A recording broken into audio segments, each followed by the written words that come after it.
here's a few quick reviews of the books that I read this week.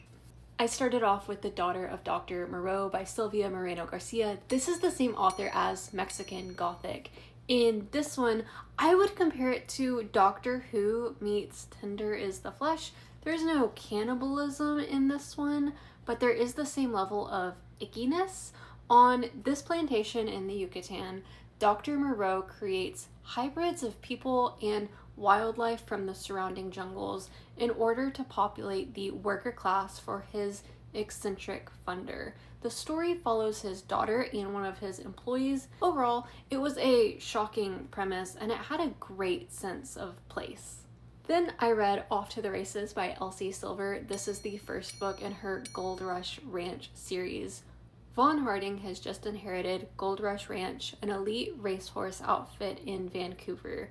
The ranch has experienced some scandals recently, and so he replaces most of the staff to improve the reputation and preserve his grandfather's legacy. He hires Billy, a new head trainer, a woman of all things, and he is fully expecting her to fail, but he accidentally falls in love with her instead.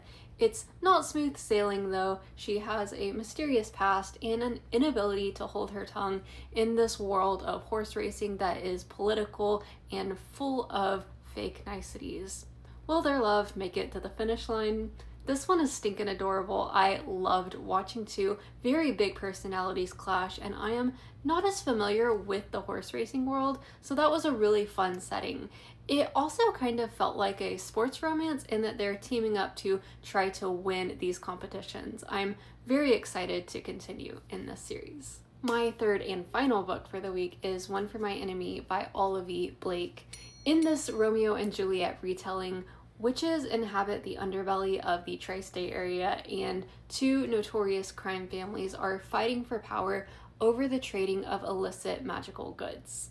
But alliances are slippery, and the players must choose between loyalty to their family and callings of their heart.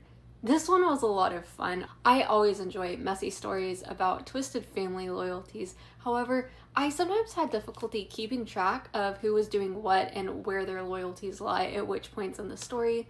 Still, Olivie Blake's snarky writing worked very well with the story that's both deadly serious, but it's also cheeky and self-deprecating of the over-the-top dramatics that we expect from Shakespeare. This one probably won't land in my favorites from this author, but I think it was enjoyable enough to be worth the read, and I'm looking forward to continuing more in her backlist. So here's what I read this week. What have you read and would you recommend it?